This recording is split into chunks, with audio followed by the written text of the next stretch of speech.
a une belle brochette. Il y a du poil mi-long, du poil long, du poil court, du sans poil. Voilà, par ici, madame, par ici, ça. L'escalier est là.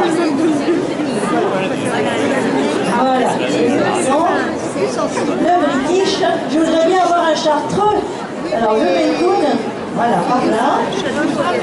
Ils sont là, les chats, et encore faut-il accéder à l'escalier. Voilà. C'est beau le British Shortcut. Il y a de belles brochettes. Alors, on va essayer de ne pas se mettre les mâles, trop les mâles à côté des mâles. Bon, c'est pas grave, on va toujours rester comme ça. Oui, je dis attention de ne pas se mettre les mâles à côté des mâles parce que le chat, il émet des phéromones, il marque son territoire et ils se sentent entre eux. Même à 1 mètre, à 2 mètres, ils se sentent. Hein. C'est la particularité du chat. Alors, nous avons les premières catégories, ce qu'on appelle la catégorie 1 au poil long, qui est le persan. Voilà, les persans, vous avez le persan bicolore, le persan aux yeux orange, parce qu'il y a 3 variétés. Si Madame Hirsch veut bien venir, comme elle est à côté du podium avec son couleur pointe, on va pouvoir vous présenter comme ça les 3 variétés de persans. Nous avons le British que l'on confond souvent avec notre chartreux national. L'American Girl, je vais vous le présenter aussi, le persan aux yeux verts, le Bengale, le sacré de Birmanie, très cool, le Ragdoll, que l'on confond aussi très souvent avec le sacré de Birmanie, mais qui n'ont rien, disons, quelque chose de commun, mais pas tout, le Sphinx, ou le chat sans poil, le chat des forêts norvégiennes, ou le tigre norvégien, et le fameux Maine Coon. Alors, dans les persans, voilà, on va se mettre en avant. Le persan, le golden, le roux et blanc et le persan color pointe. Ce sont 3 chats à poil long, des brachycéphales, donc à tête plate, avec des petits nez. Mais le persan avait la réputation des yeux qui pleuraient, qui respiraient mal. Mais tout ça, c'est révolu.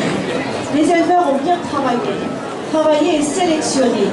L'écart des yeux, l'ouverture des narines, ce n'est plus des chats extrêmes mais harmonieux, ce qu'on appelle des sweet looks, c'est-à-dire des looks agréables de poupée. Et en fait, vous voyez l'uniformité, l'harmonie qu'il y a, les types sont pratiquement maintenant bien fixés. Mais par contre, après, chaque éleveur regarde la couleur. Là, vous avez les yeux orange, où vous avez toutes les palettes de couleurs possibles infinies. Depuis le noir jusqu'au blanc, en passant par les bicolores, les smoke, les silver, vous avez toute une variété incroyable avec les yeux orange. Et là, c'est un particolore, ce qu'on appelle un bicolore roux et blanc. Ici, vous avez une autre variété de persans, qui est le golden. Ce sont les persans aux yeux verts. Vous avez le chachila et le silver shaded et les golden. Les golden, évidemment, ils sont jaunes, voilà, c'est couleur ambrée. Et ils sont un petit peu plus petits en morphologie. Et ils sont ce qu'on appelle des agoutis. Ils ont l'œil cerclé, maquillé de noir, de même que la truffe est maquillée de noir. Alors vous l'avez en version argentée, avec le bout du poil bleu ou noir, ce qu'on appelle le silver shaded ou le chinchilla. Et là, donc, c'est le golden. Et vous voyez, ils sont très comiques, c'est court, une petite queue, les oreilles sur le côté, le look de poupée. Et vous avez la 3e variété de persan, qui est le persan color pointe, avec la marque siamoise. Donc les oreilles, le museau, les pattes et la queue de couleurs, différentes couleurs, mais toujours le manteau blanc cassé, coquille d'œuf, mais surtout unique. Ça, tous les color points, que ce soit siamois, ils ont les yeux bleus. Voilà, ça c'est le color point, ce sont les 3 variétés de persans. Alors ce sont des chats qui adorent le canapé, le lit, être avec leur maître. Ce ne sont pas des chats qui vont courir sur un toit. Oui, si on les laisse, bien sûr, parce qu'un chat il va prendre sa liberté. Et ceci dit, le persan, c'est un chat coucoune, mais qu'il faut savoir toiletter. Voilà, il faut le brosser au moins 1 fois par jour, il faut le laver, le doucher, faire le brushing 1 fois par mois, parce qu'un chat, ça se lave, contrairement à certaines idées préconçues, le chat se lave, il se douche, on lui donne un shampoing, qu'il n'ait pas de poils ou qu'il ait des poils ou des poils longs, on le lave. Et en exposition, tous les chats, ils sont douchés séchés, brochés, ils sont toilettés. Voilà, pour le persan. Et là, vous avez les trois variétés devant vous. Vous pouvez amener ces trois personnes pour leur superbe persan et le ragdoll, qu'on a tendance aussi un petit peu à confondre. Le sacré de Birmanie est un chat français, fabrication française. C'est un, comment vous dire, c'est le chat médium en tout. D'abord, il a poil mi-long, c'est une morphologie médium. Il n'est pas haut sur pattes, mais c'est moyen. Il a une tête légèrement arrondie, pas trop. Le nez en profil bourbon. Mais comme c'est aussi un color pointe, il a les yeux bleus porcelaine de Chine. C'est un bleu très particulier, le bleu légèrement violet, mais pas trop, du siamois. Et alors la particularité du sacré de Birmanie, à ne pas confondre avec le ragdoll, ce sont les fameux gants blancs, avec à l'arrière, pour faire des expositions, ce qu'on appelle les éperons ou les pointes. C'est-à-dire qu'ils ont un triangle isocèle à l'arrière, qui est obligatoire, sinon pas d'exposition. Donc je vais vous raconter ces 6 défauts possibles sur le sacré de Birmanie, ce qui est un véritable casse-tête pour les éleveurs. Alors c'est un chat qui s'en mêle pas, une fourrure qui ne fait pas de nœud, c'est un chat qu'on peut apprendre à marcher en laisse, on peut lui apprendre à rapporter des objets, c'est un chat qui voyage, on peut l'amener en avion, en voiture, si on l'habitue tout petit, on peut en faire ce qu'on veut. Mais c'est un chat, si vous en avez plusieurs, ce sera lui le chef. Surtout si c'est une femelle écaille de tortue. Et là, ce sera la chef et c'est elle qui décide. Si elle a décidé d'avoir un coussin, elle interdira les autres chats d'aller dans son coussin. Ça, c'est le sacré de Birmanie. C'est son caractère. Bon, j'ai commencé il y a 35 ans par les sacrés de Birmanie. Je les connais parfaitement. J'ai fait plein de choses. J'ai voyagé avec mes chats. J'ai fait toute l'Europe avec eux. J'allais même au restaurant avec une laisse. On les mettait sur la chaise. Ils ne bougeaient pas.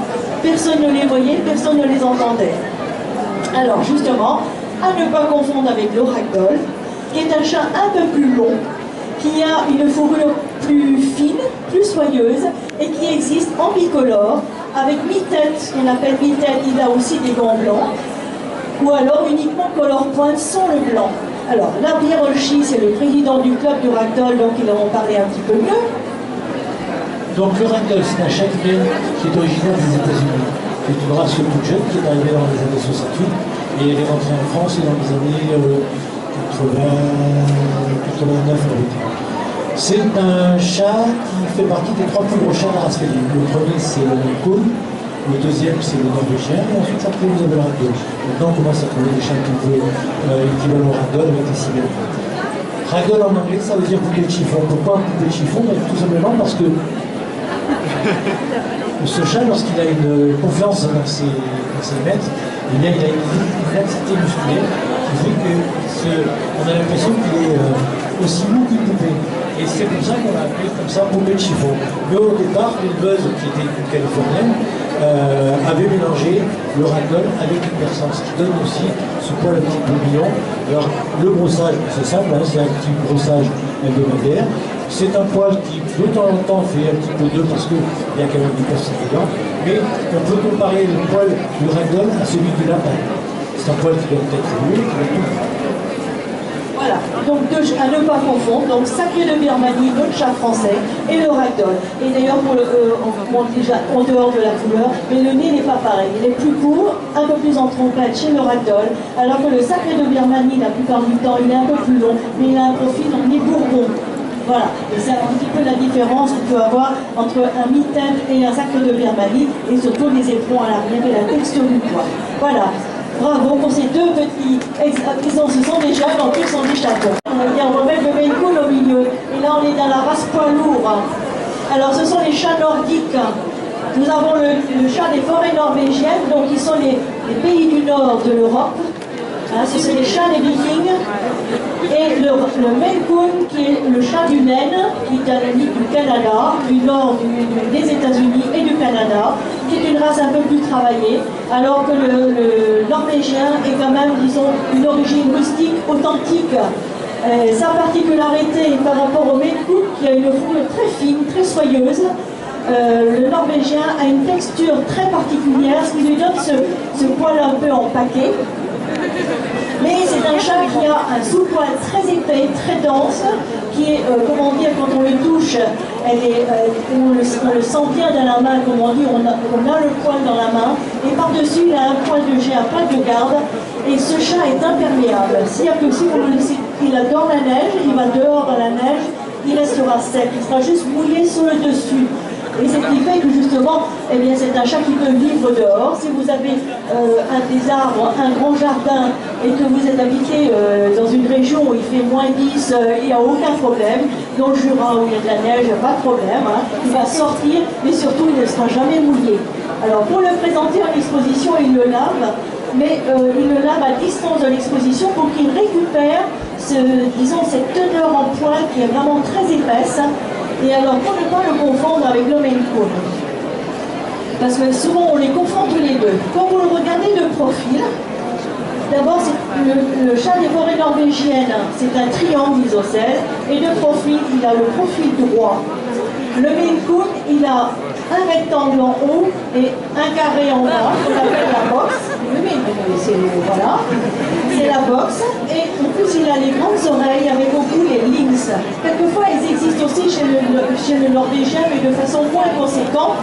Et c'est surtout que c'est un chat, c'est le plus grand félin domestique au monde. Voilà. Je parle de domestique, hein. Voilà. Et comment vous dire, c'est un chat qui a une texture de poil très fine.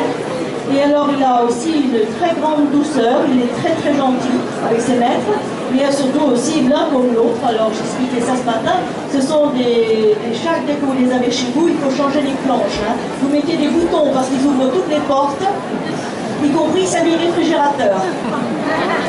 Voilà, donc il faut trouver des solutions, parce qu'ils sont très forts. L'un comme l'autre, ils ont énormément d'énergie. Ce sont des chats très musclés qui ont des capacités de sauter, des capacités de courir et des capacités de grimper aux arbres. C'est pour ça que quand ils sont dans un appartement, il faut de grands arbres à chat.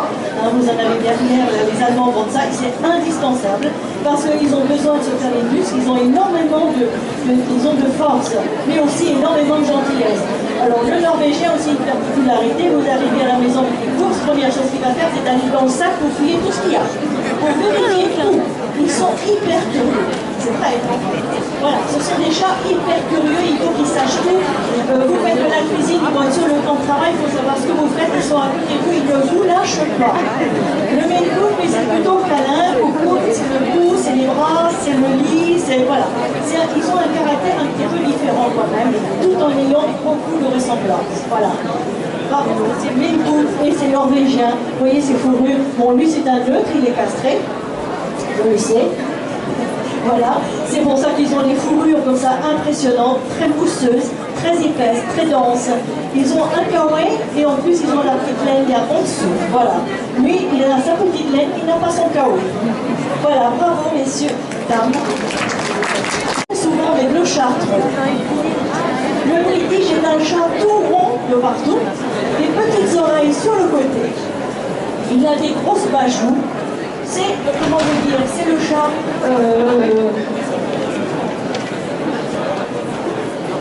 c'est le nounours, voilà. Ça pour vous être indice, c'est le nounours. Il existe dans toutes les couleurs. Là c'est un bleu, comme le chartreux, mais souvent c'est un bleu plus clair. La texture du poil n'est pas du tout la même. Celle-là, c'est la moquette. C'est un petit poil très fin qui est dense, comme une moquette en soie, alors que le chartreux, lui, il a un manteau imperméable lui aussi. Et le chartreux, lui, a les oreilles sur la tête. Hein? Les oreilles sont vraiment plantées sur la tête, alors que le British a les oreilles sur le côté. Quoi dire, au niveau de l'entretien, c'est très peu, ça ne fait pas de nœud. On le brosse un petit peu, si vous voulez, une fois par semaine, on le brosse bien. On peut le laver, il n'y a pas de problème. Alors pour les couleurs, alors là, vous avez toutes les couleurs. Ça existe comme les persans, les yeux orange, les yeux bleus en couleur pointe et les yeux verts en chachila et en golden. Et ça existe en bicolore, en silver, en tabis. Il y a autant de variétés de couleurs que pour le persan. Alors que chez le chartreux, il n'y a qu'une seule couleur, c'est le bleu. Hein? Voilà, et je parle.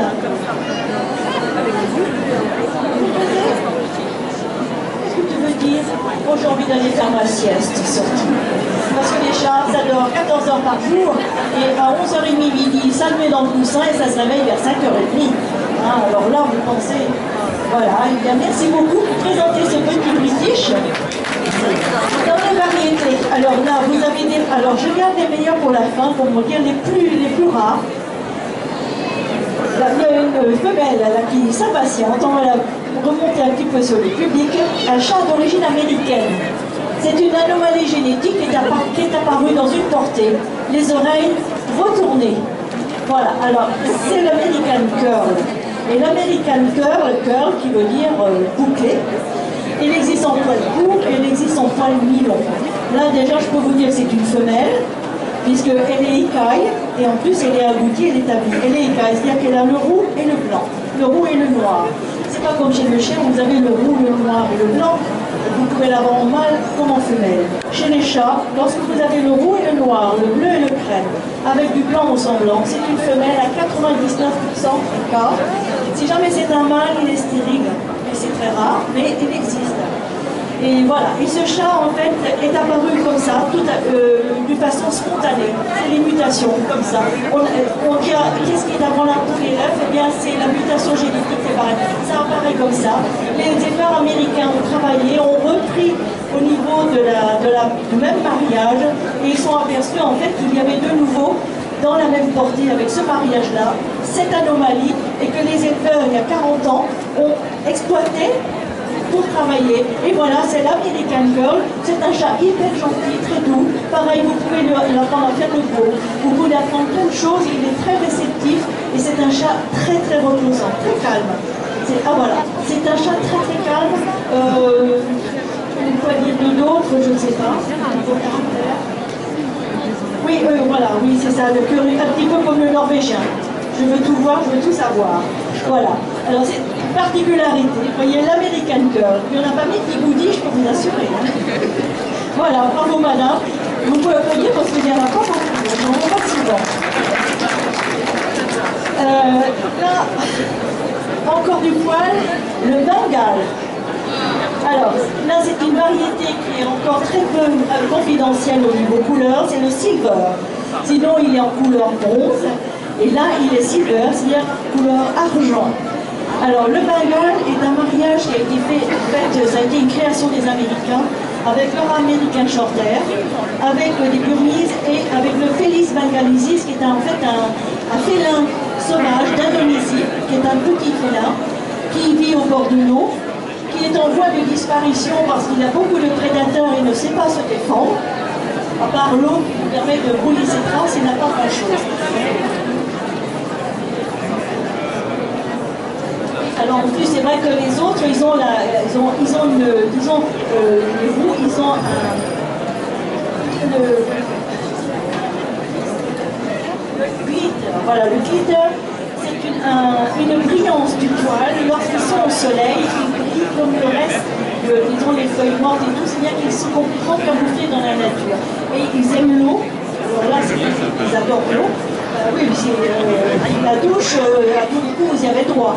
Évidemment, mais c'est dans leur instinct, qui vient justement de ce petit sauvage d'Indonésie, c'est que ça leur sert en fait à se camoufler, à dissimuler leur odeur, hein, les phéromones qu'ils aiment. Et alors ce chat, il est très bavard. Il y a eu, quand on a commencé à l'élever, il fallait une autorisation du ministère de l'Agriculture. On a fait les F1, les F2, les F3, les F4, les F5, on n'avait pas le droit de les exposer avant. Maintenant, on est arrivé, déjà, on est bien loin dans les générations. On en a fait des chats qui sont hyper sociables, qui sont gentils, qui sont adorables, qui aiment beaucoup jouer, qui sont, devant vous, il n'a pas peur, et c'est un jeune chat, c'est pas un chat âgé. Il a 8 mois. Et en fait, on en fait un petit peu ce qu'on veut. Mais les éleveurs ont travaillé ce qu'on appelle la rosace. La rosette, on appelle les deux. Et ce sont des spots. Et en fait, les spots, on a travaillé l'éclatement du spot pour avoir ce fameux cercle qui rend en fait cette couleur un peu sauvage, on va dire, et qui fait... pratiquement maintenant, on ne voit plus des bloodshed, on ne voit plus des marbles. Les marbles, c'était en fait des marbrés avec ce tronc rond. Maintenant, on les voit comme ça. C'est un petit peu le motif que l'on voit le plus en plus.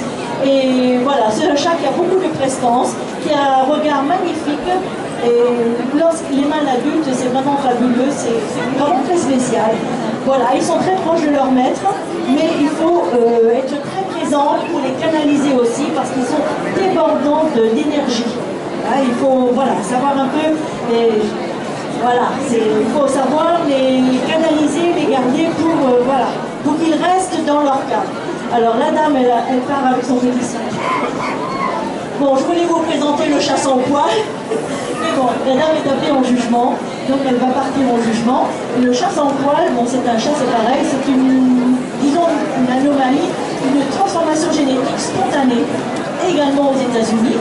Et c'est pareil, la dame, elle a fait le mariage après le frère et la sœur. Mes amis, il y a 35 ans, on avait beaucoup de mortalité dans cette variété de chats.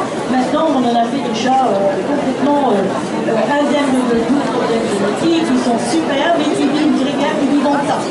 Il ne faut jamais avoir un sphinx tout seul. Il faut en avoir tout de même un Bengale. Il est conseillé d'avoir toujours... Le chat s'ennuie s'il n'a pas de compagnon. Parce qu'un chat, il joue beaucoup ensemble lorsqu'ils sont élevés ensemble. Ils font les fous ensemble. Si un chat tout seul, il va s'ennuyer. Il a besoin de jouer. Il a besoin de s'éclater. Il a besoin de partager. Bon, une fois à deux, ils sont plus effectifs que tout seul. Bon. Et après, quand on les aime, voilà. Ce petit Bengale. Très très beau. Voilà, vous pouvez appeler cette dame parce que vraiment la couleur est